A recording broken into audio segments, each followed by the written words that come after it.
Nako po mga kababayan, kikilabutan po kayo dito sa pahayag ni Jack Argota. Nako, matindi po ito.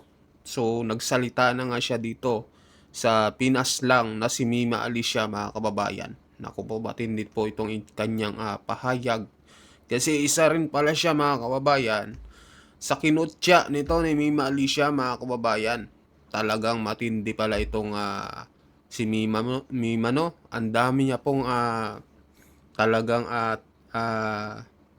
anong tawag dito mga kababayan, madami po siyang ah, tinamaan or madami po siyang binangga mga kababayan. Naku po, matindi po itong pahayag ni Jack Argota mga kababayan. Ito na po, pakinggan natin kung ano ang kanyang mensahe dito kay Mima Alicia. Ito na po mga kababayan. Ni Annalyn Garcia. Paano sila nakabuo? Parehas silang mahiwa. Tapos nung nag-scroll up ako dito Yo, kamusta kayo mga boss? Let's go! Pasensya na kayo, medyo natagalan ako maka-upload dito sa YouTube Natin na. dahil nawala na naman yung Facebook natin. Oo, nireport na naman, nainis na naman ng mga hayop. Nireport tayo ng mga kamatan, oo. So ngayon, yung ano sa comments daw, patay na. Oo, yung bastos na babae na binabayaran ng mga kawatan para mamukupal. Oo, para mapakalat ng fake news. Yan, para siraan sila Duterte, sila Sara, sila Mayor Baste, Kumpulong, basta lahat ng kakampi ng PRRB, lahat ng kakampi ng mga Duterte. Unti mo kami mga vlogger, binanatan yan eh. Oo. Ako, binanatan din ako yan. Ang mahat nun, ang manapit pa nun, dinamay niya anak ko, kakaasawa ko. Naku, May yun lang. panoorin? Ito. Ayan na. May pala ni Ngayon ko lang Mima, ah. no? Pati asawa at anak ni Jack Argota. Tingnan niyo kung gaano kakupat ng babae na to. Okay, ngayon ko lang ah. ni Annalyn Garcia. Paano sila nakabuo? Parehas silang mahiwa. Tapos nung nag-scroll up ako dito Alam mo, Ana ni Garcia, dami account na to. Oo. Actually, ito ano sa comments. Kakasuha na sana namin to ng NBI kasi namatay lang eh. Nakalagin na lahat, ninawagan na kami ng NBI para sa cyber libel kasi dinamay niya anak namin. Pati asawa ko nananahimik, dinamay niya. So, wala eh, patay na. So, wala na. Close. Grabe yung babae na yung mga boss. Alam niyo ba na sa summer, pagkanoy ng summer yan eh, oo. Kasi asawa ko walang din eh. Nalaman niya itong babae ito, naka-noy ng summer. Sa ano lang, lawang, kung alam yun eh. Tapos, itong babae na to, alam ng buong barangay na walang wala. Nagbunat na lang yung mga tao sa kanila, ang namin may pera na to ah. Out of nowhere, walang trabaho, di ba? Makapagpagawa ng bahay, di ba? Nabasa tayo ron kung ano hasil niya. Pero malaman-laman natin, galing pala sa mga kawatang politiko, sa mga magnanakaw na loyalist. Oo, alam niyo na, sino yung mga yung amo niyan. Di ba? Binabayaran sa para magkupal, para magpakalat ng fake news. Oh. Ngayon, ito na, balik tayo sa barangay. Halos lahat ng mga taga sa kanila, sa barangay nila sa Lawang na sa, di ba alam ko na, sa isang barangay ron, kung saan lahat nila, lahat ng tropa, lahat ng kakilala niya, lahat ng tao ron, tinukan nila itong ano sa comment. Oo, kaya lahat ng tao ron sa kanila, galit sa kanya. Oo. At eto pa, gusto ko sana makita nito yung ano eh, yung scandal niya eh. Kasi, baka maano ko na yung ikukwento ko na lang. May anak yan, si ano sa comment, lalaki. Naka ano pa lang, 2 years old ata. Or, ano. Lalaki anak niyan. Hindi ko alam kung anak niya ng, anak nila ng ex ng pulis. Oo. Okay, narigot siya, pulis ang ex niya. Hindi ko alam kung ayun yung tatay ng anak niya. So, punta naman tayo sa pulis na to. Eh, itong pulis na to, na ex-boyfriend ni Alicia, kinasuhan niya, dowry. Oo, kaso na-dismiss yung una. Oo, ngayon, kinasuhan niya uli. Makulit eh, parang may hinahabol niya kasi ni Alicia sa kanya eh. Parang gusto niya kung ano-ano. Parang, sa ugali pa lang ni Alicia, alam mo ng kupal eh, di ba? Business na nga yung unang kinakaso niya. Ginusto ka, pumangalawa ka. So ngayon, ito. Yan nga, kinasuhan ulit. ongoing yung kaso.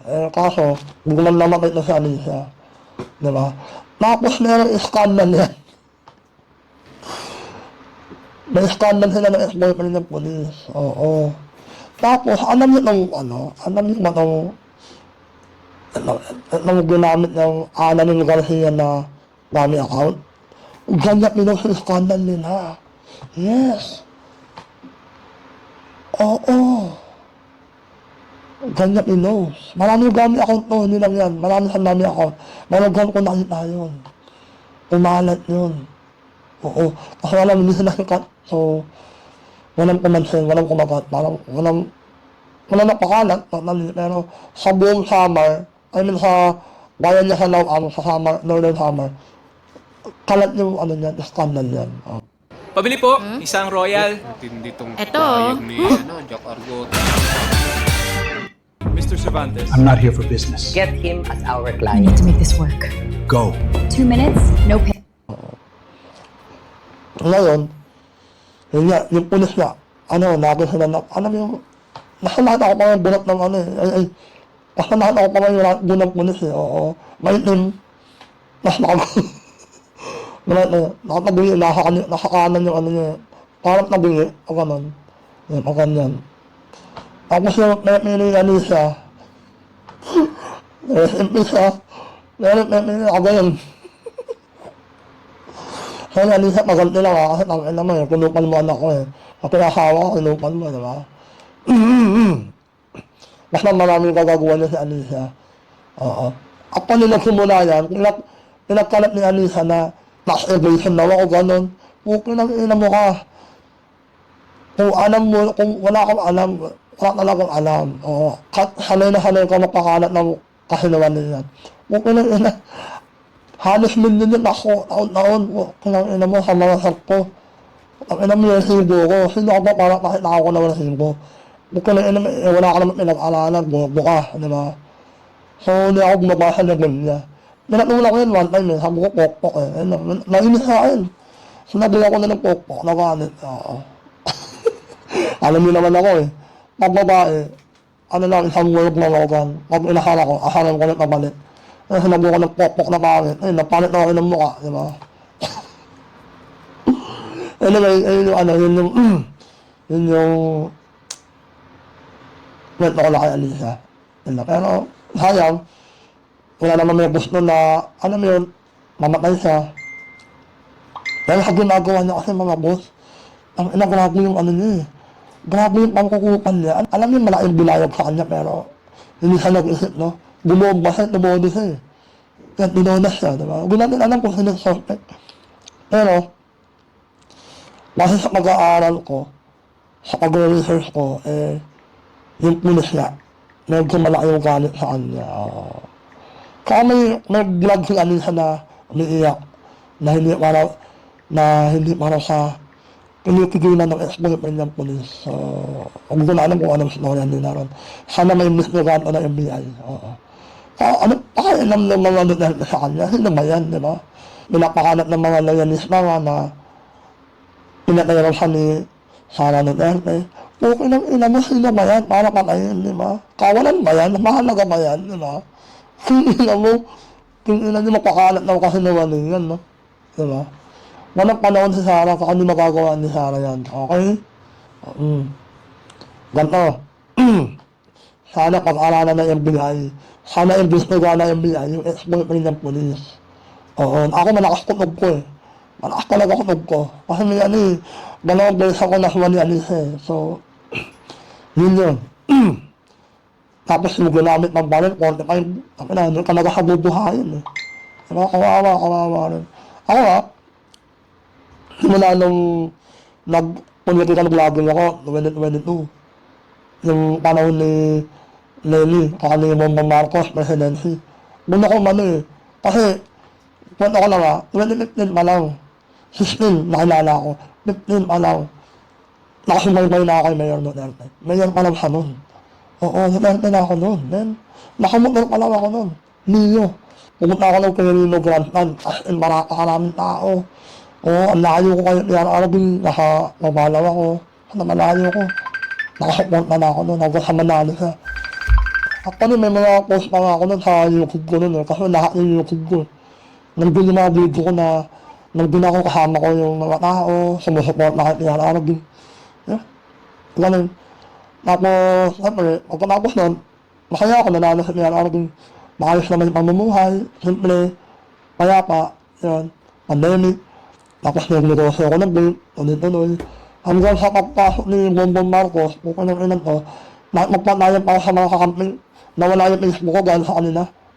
1.1 million followers ko nun. Sinakritis ako para kay Bongbong Marcos. Kasi Bongbong Marcos, kaya kita sinuportahan, dahil kay Ma'am Sara, kasi kasama mo siya. Naniwala ako sa kanya. Oo.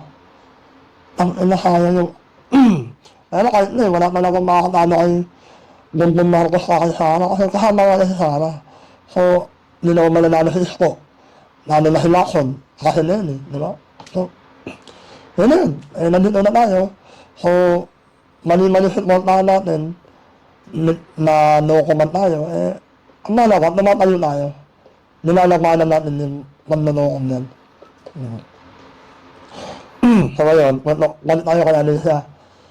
Si Alisa comments, ano yan? Alam naman natin bayaran yan. Bigla na lang sumulupot yan eh. Oo. Nakakalungkot na nakakatakot. Kasi, ano yun, kakasuhan namin ni Mrs. Kompleto na kami. Kompleto na kami sa NBI. Actually, nung nasa-file na kami, kaka-Hong Kong kami, ninawagan na yung asawa ko eh. Na okay na po yung NBI, kompleto na po yung... Kasi kompleto na yung ano namin eh. Ebidensya. Kasi kompleto na. Kung na namatay, di ba? Sayang.